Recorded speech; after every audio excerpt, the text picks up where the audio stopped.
அம்மா தாயே பிச்சை மட்டும் போடுங்கம்மா. மாச கடைசின்னு பார்த்து கையில காசே இல்லடா. ச்சே. ஆமாண்டா, ஒன்னாம் தேதி ஆனா இஎம்ஐக்கும் லோனுக்குமே எல்லாம் போயிடுது. என்ன பண்றேன்னே தெரியலடா. ஏய், நானே காசு இல்லைன்னு புலம்பிட்டீங்க, இதுல உனக்கு 500 ரூபா கேக்குதா? போடாம பிச்சைக்காரனே. ஏய், ஓட்டையார் காசு கேட்டது என்கிட்ட 500 ரூபா இருக்கு, நீ ஜிபே பண்றியா? ஜிபேவா? ஜிபே இல்லையா? போன் பே பண்ணு, பேடிஎம் பண்ணு, வேற ஏதாவது பண்ணு. அதுக்கு இல்லண்ணே 500 ரூபா எங்ககிட்டே இல்லைண்ணே. உங்கள்கிட்ட இல்லையா? அப்படி என்னதான் வேலை பாக்குறீங்க? நீங்க வேலைக்கு போகாம பிச்சை எடுக்கிறீங்க, நாங்க வேலைக்கு போய் பிச்சை எடுக்கிறோம். ஏய், யாரா வேலைக்கு போல? என் வேலை இதான்டா. எப்படிண்ணே கட்டுப்படி ஆகுதா? கட்டுப்படியா? ஏய், கட்டுக்கட்ட சம்பாதிக்கிறேன்டா. கட்டாவா? எப்படி பார்த்ததுல 5 ரூபா தானே இருக்கு. ஏண்டா, இதை பார்த்தாலும் எவனும் போட மாட்டான், இது கூட அது இருந்தா போட்டுருவாங்களா? அவ்வளோ பணத்தை எப்படிண்ணே வச்சுப்பீங்க? டேய் என்ன இவ்வளோ என்னத்த சொன்னேன், ஜிபே பண்றேன்னு. எனக்குன்னு ஒரு அக்கௌண்டா இருக்குடா. அக்கௌண்டா? தம்பி அக்கௌண்ட்னா பேங்க்ல மட்டும் கிடையாது, Facebook, Instagram, YouTube, WhatsApp, Twitter எல்லாத்துலயுமே அக்கௌண்ட் இருக்கு. அக்கௌண்ட் இருக்கா? பிச்சைக்காரா 420@gmail.com. இப்பன்னு எவ்வளோ டெவலப் ஆயிருக்கீங்க? டேய், நீங்க தான் டெவலப் ஆகாம இருக்கீங்க, தற்கூறிகளா? மாச சம்பளம் எவ்வளோ? 15,000. உனக்கு 15,000 தானே.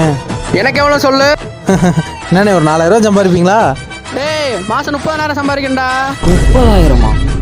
அவ்வளோ காசு பின்ன வரும்? ஒரு நாளைக்கு 500 கூட அவ்வளோ வராதுண்ணே. தம்பி, தமிழ்நாட்டை மக்கள் தொகை எத்தனை தெரியுமா? 9 கோடி. 6 கோடி தானே? நான் சொல்றது கொரோனாக்கு அப்புறம். திண்டுக்கல் மக்கள் தொகை எத்தனை தெரியுமா? 2.5 லட்சம். 4.5 லட்சம். அடுத்த வாரம் தான் 5 லட்சம் வர போகுது. எப்படிண்ணே? அதை போய் அவன்கிட்ட கேள்றா. ஒரு நாளைக்கு எத்தனை பேர்த்த பார்க்கறது தெரியுமா? ஒருத்தன் 1 ரூபா மட்டும் தான் போடுவானா?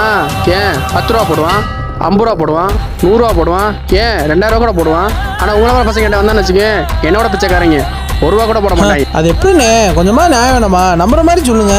அப்படியா? இங்க யார்ட்ட 20 ரூபா கேளுங்க பார்க்கலாம். கேட்க முடியல, கேட்டாலும் வந்து தரமாட்டாங்க. இப்ப பாரு. அம்மா சாப்பிட்டு 2 நாள் ஆச்சு, 20 ரூபா தான் தர்மம் போடுங்கம்மா. ஐயோ, சாப்பிட்டு 2 நாள் ஆச்சா? 20 ரூபாய் எப்படி பத்தும்? ஆமாம்மா. இந்தாங்க 50 ரூபாய், நல்லா சாப்பிடுங்க.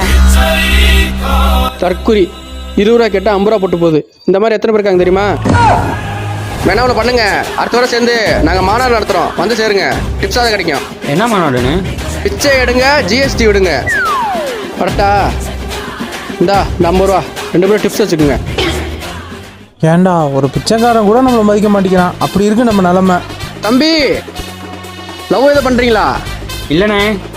பண்ணுங்க. ஏண்ணே? அதனால பிச்சை எடுத்துக்கிட்டு இருக்கேன்.